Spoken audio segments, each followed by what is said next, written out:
श्री केदारनाथ धाम हिंदू धर्म की पवित्र तीर्थ नगरी हिमालय की गोद में मंदाकिनी और सरस्वती के संगम पर स्थित है। वर्ष 2013 में आई भयावह आपदा से इस तीर्थ नगरी को भारी तबाही का सामना करना पड़ा। ये दृश्य 19वीं सदी का है, जब मंदिर का गरिमामय रूप दूर से ही दर्शित होता था। इसके पीछे की ऊंची बर्फीली पहाड़ियां दृश्य की भव्यता को और बढ़ाती थी।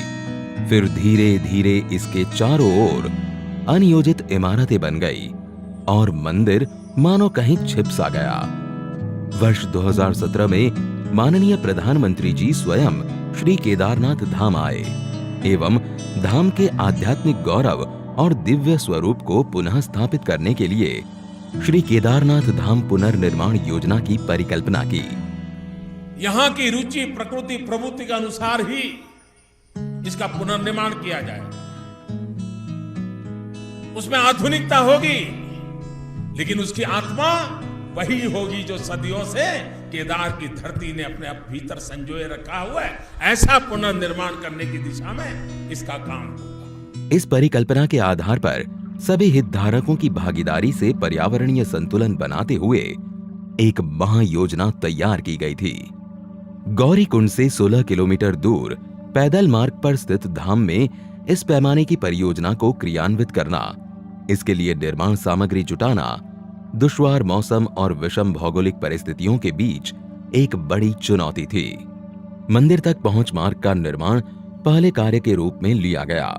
आपदा से पहले मंदिर परिसर में 10 फीट संकरे गलियारे में स्थित कई भवन क्षतिग्रस्त हो गए थे और 30,000 टन मलबा चारों ओर फैल गया था। इस मलबे को 840 फीट सीढ़ीदार मंदिर गलियारे के रूप में विकसित किया गया। इसका निर्माण क्षेत्रीय कारीगरों द्वारा 20,000 स्थानीय उपलब्ध पत्थरों का उपयोग करके किया गया। 2 नदियों के संगम पर स्थित इस 104 फीट व्यास वाले आगमन प्लाजा का निर्माण वृत्ताकार रूप में 51,000 स्थानीय पत्थरों का उपयोग करके किया गया है। वहीं मंदिर प्लाजा का निर्माण 4,340 वर्ग मीटर क्षेत्र में 15,200 स्थानीय पत्थरों से किया गया है। बाढ़ से सरस्वती और मंदाकिनी नदी के किनारों के साथ बह गई भूमि के पुनर्ग्रहण तथा बहुस्तरीय बाढ़ सुरक्षा कर मंदिर परिसर को एक द्वीप के रूप में बहाल करने के लिए दोनों नदियों पर बाढ़ सुरक्षा दीवारों का निर्माण कार्य किया गया। आपदा से क्षतिग्रस्त हो गए तीर्थ पुरोहितों के आवासों के पुनर्निर्माण का कार्य चौथे कार्य के रूप में लिया गया। चरणबद्ध तरीके से तीर्थ पुरोहितों के घरों का निर्माण स्थानीय पत्थर, लकड़ी और ढलवां छत उपयोग कर स्थानीय स्थापत्य शैली द्वारा किया जा रहा है। 5वें कार्य के रूप में आपदा से क्षतिग्रस्त श्री आदि गुरु शंकराचार्य समाधि के पुनर्निर्माण को लिया गया। ऐसा भव्य दिव्य आदि शंकर का वो स्थान बने, उनका समाधि स्थल बने, और वो भी ऐसे बने कि आदि शंकर का स्थान केदार से थोड़ा सा भी अलग हुआ ऐसा अनुभव न करे।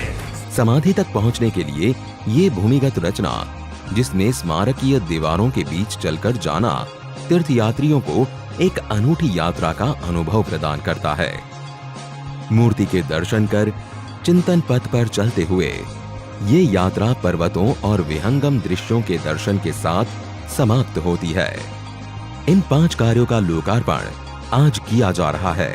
इसी के साथ लगभग 185 करोड़ की लागत से निर्मित हो रहे विभिन्न विकास कार्यों का शिलान्यास भी किया जा रहा है, जिनमें प्रमुख है मंदाकिनी एवं सरस्वती नदियों के तट पर स्नान और धार्मिक अनुष्ठानों को सुगम करने हेतु विशाल संगम घाट का निर्माण, धाम में यात्रियों के सुविधार्थ यात्री सुविधा केंद्र, रेन शेल्टर, जलपान गृह आदि का निर्माण, कुशल तीर्थ क्षेत्र प्रबंधन हेतु पुलिस स्टेशन एवं कमांड एवं कंट्रोल सेंटर का निर्माण, किसी भी अप्रिय घटना एवं विषम भौगोलिक परिस्थितियों में यात्रियों को चिकित्सा सेवाएं उपलब्ध कराने के लिए एक अत्याधुनिक चिकित्सालय का निर्माण किया जा रहा है, जिसमें आपातकालीन सेवाएं, ऑपरेशन थिएटर, आईसीयू आदि की सुविधा होंगी। ये निर्माण योजना मात्र भौतिक सुविधाओं को ध्यान में रखकर नहीं, वरन इस स्थल की लौकिक व तीर्थ यात्रियों की आंतरिक ऊर्जा को पुनः जागृत करने का एक प्रयास है।